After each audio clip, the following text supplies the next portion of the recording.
leaving you with this parting words that says, don't wait for others to bring the change. Be the change and bring the change. Goodbye. God bless Nigeria. Please do stay safe, be kind to one another, and enjoy the rest of the week.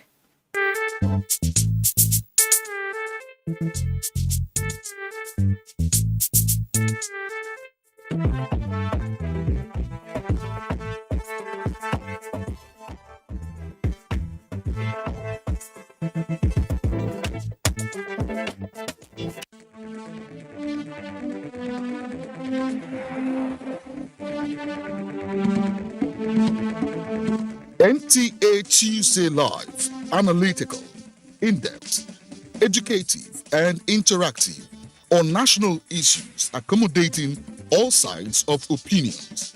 We as a people have understood that we have to fight corruption before it fights us back.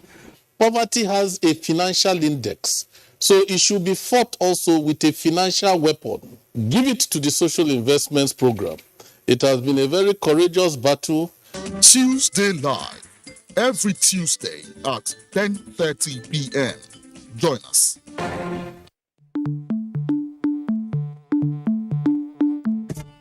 Hello, I am Rebecca Semlek. I'm a makeup artist and I also tie daily. Welcome to Do It Yourself.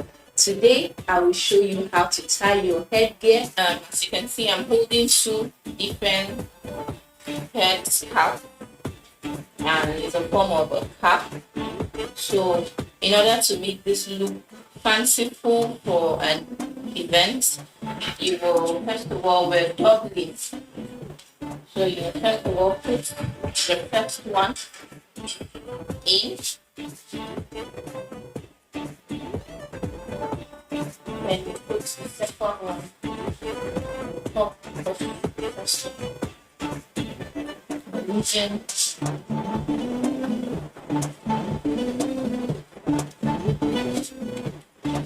you use the edge of the scarf to twist around.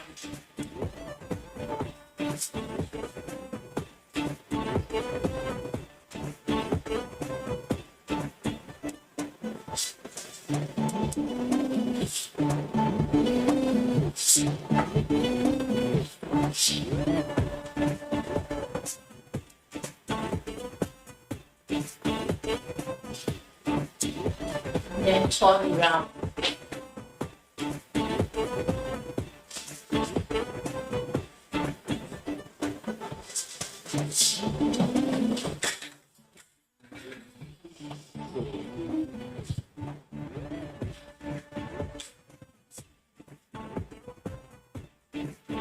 And pop the edge inside.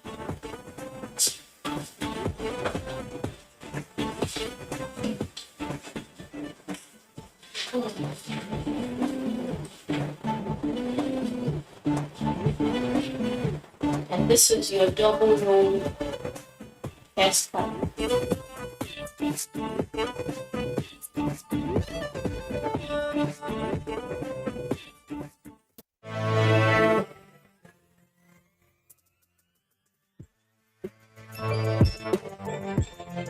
I'm actually a passionate baker. I don't rest until everything is done. When I entered university, anytime I'm broke, I'll make cupcakes and go and sell to the other students.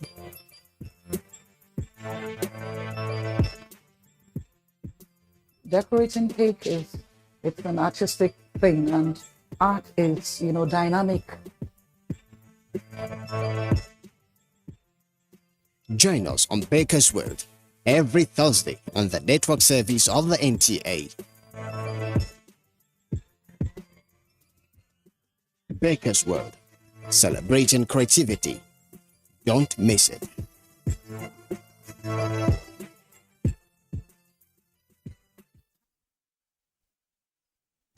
Cleanliness is next to godliness. That's a quote we are all familiar with. But how much of it do we actually practice? Often, our dirty environments are seen as responsibilities of the government. But who is the government?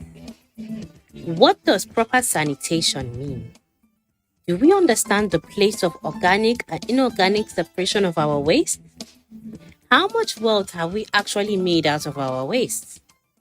What difficulties do we have in maintaining a clean environment? Long list of questions, but join us.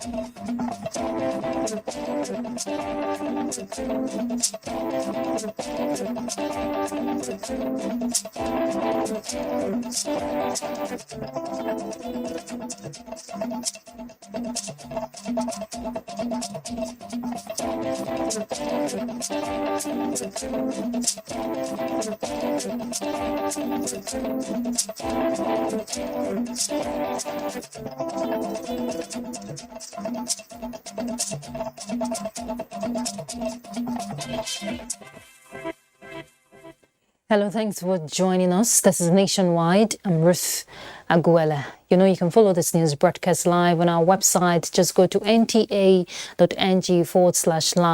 and all other of our social media platforms. The presidency has described as tautology predictions by the United States about Nigeria collapsing. In a statement by the senior special assistant to the president of media and publicity, Garba Shehu, cites several of such predictions by different institutions and personalities in the US, as well as those done in collaboration with Nigerian lobbyists, and celebrates the nation's unity despite the odds. The statement, which agrees with the sustenance of democracy in the interest of all, recalls some unsavory moments in Nigeria's battle with extremism and how Nigeria was denied the required support from the US at the time, and celebrates the eagerness of the present US government to help Nigeria fight terrorism. The people of Nigeria, majority of which were born after the last coup of 1993, the statement says, have known nothing except democracy, and elected government are the living proof that democracy is here to stay. It further expresses hope that the United States and Nigeria are going to forge ahead in partnership in fighting terrorism in and out of the sub-region. The dream of our founding fathers of a strong, united and prosperous Nigeria remains very much intact, it added. Officials of the World Bank-assisted States Fiscal Transparency Accountability Program have been speaking about factors around the $1.5 billion facility shared to states of the Federation. National coordinator of the program, Mr. Stephen Okon, says it was initiated to ensure maximum utilization of funds in the best interests of citizens across the country. Leah Katung Babatunde reports that this was disclosed at a workshop for members of the Finance Correspondents Association of Nigeria, FICAN, in Abuja. Recent history of the nation's fiscal crisis dates back to 2015 and 2016 as a result of oil price shocks, which led to the budget support facility. Two large financial assistance packages by the federal government to the states to help meet basic recurring obligations such as civil servant salaries. The recovery path led to the creation of the Fiscal Sustainability Plan FSP, born out of a need to, among other things, strengthen fiscal transparency and accountability. The $1.5 billion World Bank intervention was a loan to the federal government in the form of a performance-based grant to the 36 states to provide technical support for officials towards successful implementation of the program. Before any state benefits from the grants, a verification exercise is undertaken, and that verification exercise is led by the Office of the Auditor General for the Federation. So there's been crazy increased digital maturity transformation across a lot of the states. Key results and deliverables include increased fiscal transparency and accountability, strengthened domestic revenue mobilization, increased efficiency in public expenditure, strengthened debt sustainability, as well as establishing a transparent, accountable, and sustainable fiscal response to COVID-19. State governments are encouraged to carry out budget engagement sessions where citizens contribute to the budget and government accommodates these contributions within the budget. To have a very good institutional arrangement in place and best practices in terms of public debt management, so that public borrowing and public debt management at the national level will be sustainable. The workshop availed opportunity for officials to explain the rationale behind the SIFTIS program implementation, give updates on the status of program implementation by implementation agencies and partners, promote national buy-in, and ensure program sustainability. In Abuja, Leakating Babatunde, NTA News. With an estimated 42.7 billion metric tons of bitumen reserve, Nigeria still imports this product for road and other construction activities. To provide bitumen for local consumption, the Ministry of Mines and Steel Development in 2002 and 2008 embarked on concession of bitumen blocks, but was unsuccessful due to failure by the companies to meet their contractual agreements. Presently, the ministry is again engaging experts to delineate the bitumen blocks for effective utilization. That the transaction advisor are going to make sure the concession through a transparent process. 15 June 2022, as the date when this request for qualification will be published. That is, on that day, everybody will be availed the opportunity to participate in this process. And at council meetings, especially from the Federal Ministry of Works and Housing and some other agencies that procure roads for us, there's always a review of the contract price for road construction because cost of bitumen has gone up. So most often when they come back to council for this review, it's because bitumen has gone up. And of course, bitumen is imported. Why is it gone up? The exchange rate. This will ameliorate that because we're going to produce bitumen at a stable price for local consumption, and at the same time, we'll be able to export our bitumen abroad. All right, let's turn to other issues. On Friday night, an unfortunate incident occurred when an illegal refinery in Imo State, there was an explosion and a lot of people were dead. Well, we have a guest joined us via telephone. He's going to give us an update on the situation of things there. Mr. Kelechi Kinsley, he's the Secretary, Nigerian Red Cross Society in Imo State. Thank you very much for joining us, Mr. Kinsley. Thank you. Good afternoon. Good afternoon to you too. Now, give us a clear picture. We know a lot of people died as a result of the explosion, but give us a clear picture of the sad incident. I'm sure you've been there, you've seen the whole situation. What was it like and what is happening at the moment in the site? Yeah, so many people were jolted by the news of the vandalism and the fire outbreak that followed suit. Actually, it was a sad moment for families that lost their loved ones. They were trapped in the inferno that occurred. So far, it has been very difficult for us to really ascertain the number of people that have actually died. Very, very difficult for us because when we got in, the fire was still on. It was difficult really getting too close. And even those who got closer to, we were seeing some, charred bodies of people that got burned beyond recognition. And we didn't really go and count the number of people that have died. We went to what we call an assessment to really see the injured. Major concern was to see those we could see those that survived, and see where the Society Red Cross can, be of help to them. Okay, for those who were injured, I want to believe they're receiving treatment. Are they responding to that?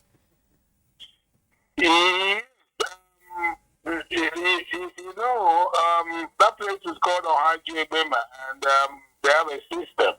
Yes, when we went in there, like I said, our preoccupation was to really see those that were injured, and we were told they were rushed to a private clinic called Paradise Hospital in Okusi, and we went to that Paradise Hospital, and we were told that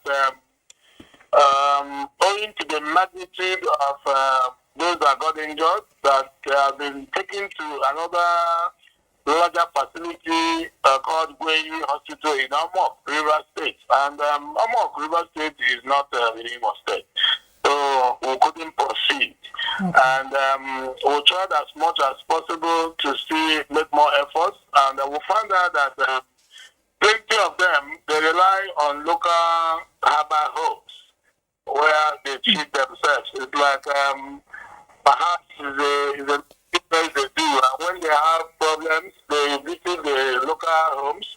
So plenty of them were taken to the local homes. And for not wanting to really disclose where they are, they have really refused to show us some of these local homes where we could go, because it is where we will definitely trace those who are wounded. Their loved ones will come, will gather their names and use that to know those who can, really assist. But they have not been forthcoming, telling us where we can get these local homes.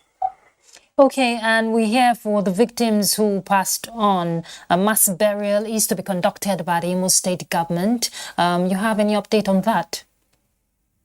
So we were told our team right now is there, waiting if actually the mass burial will go on as everybody is hearing. But as it stands now, nothing has been done. Nothing has been done. No mass burial has been done so far. As now we are talking, our team is right there, but no mass burial has been done. All right. Thank you very much, Mr. Ihueze Kelechi Kinsley, for your time. He's the Secretary of Nigerian Red Cross Society in Imo State. Thank you very much for that update. Thank you. Thank you very much. All right. From Imo State, we're heading to Lagos, but not about fire or any death. We want to find out what's happening in Lagos State. Michael is set to guide us. Thank you, Ruth. The Lagos State government is on track to meet the fourth quarter of 2023 deadline set for the intra-city Blue Rail line to commence operations in the state. Governor Babajide Sanwo-Olu gave the assurance after inspecting the progress of work done on the Blue Rail line project in Lagos. Musa Tolia has details. Governor Babajide Sanwo-Olu embarked on inspection tour of the Blue Line Rail project and 4 train stations in Igomu, Mile 2, Alaba, and Marina to ascertain that the intra-city rail project would meet the first quarter of 2023 deadline. One of the convictions that the rail project is at an advanced stage was the test run of the cargo cards technology required to board a train at the stations. Thank you. I've been told that we are almost about 90% at this station based on concrete works and the likes. And so we're happy that the contractor, they work 7 days a week. The major aspect, apart from the Marina station, is the sea crossing, which is from Outer Marina, from Eco Bridge, to join Outer Marina. You've seen that they are almost completed. Some vandalism activities along the rail corridors attracted strong condemnation from the governor. We're going to go to the companies that are buying these things off them. And government is going to be shutting down some of those companies because it's only because there's a market for them. That's why people will go and vandalize and destroy, barriers that have been created. In the course of the inspection, Governor Sanwo-Olu noticed that traders are back under the Akwonmo Bridge and gave a 3-day ultimatum, after which the state enforcement team will be deployed. The whole idea is to have a zero tolerance there. On Wednesday, we will come and clear that whole place. The 25-kilometer Blue Line rail system will run from Okokomaiko along Badagry Expressway to Marina on Lagos Island. In Lagos, Musa Toliad, NTA News. Christian schools that were shut as a result of sex scandal that went viral have been reopened. Annie Daniels, who has been following up the story, reports that Lagos residents are happy with the development, but not without expectations. Unlike what obtained previous days, the pedestrian gate of the school was slightly opened for use, an indication that academic activities have commenced. Some Lagos residents applaud the step, but we are quick to add that all concerned parties should play their roles adequately to inject morals into the students. It is both at home, in the churches, in the school. And the school is supposed to teach them ethics, because without ethics, education is useless. But there's time for everything. When you grow up, there's a life ahead that you can live to enjoy yourself. But within these so years, from these 10 years to 20 years, there's a way you properly address yourself, comport yourself very, very well. It's not everything that you see with your eyes that you take it to your heart. The bottom line of the whole thing, all what we are struggling for is for the children, so that we don't use our hands to build. Our children will now use their feet to kick everything away. Although NTA was not allowed to film the school premises and students, one of the teachers who spoke off camera confirmed to us that academic activities have commenced and the school will speak to the public soon. In Lagos, Annie Daniels, NTA News. Do not forget to follow this news broadcast live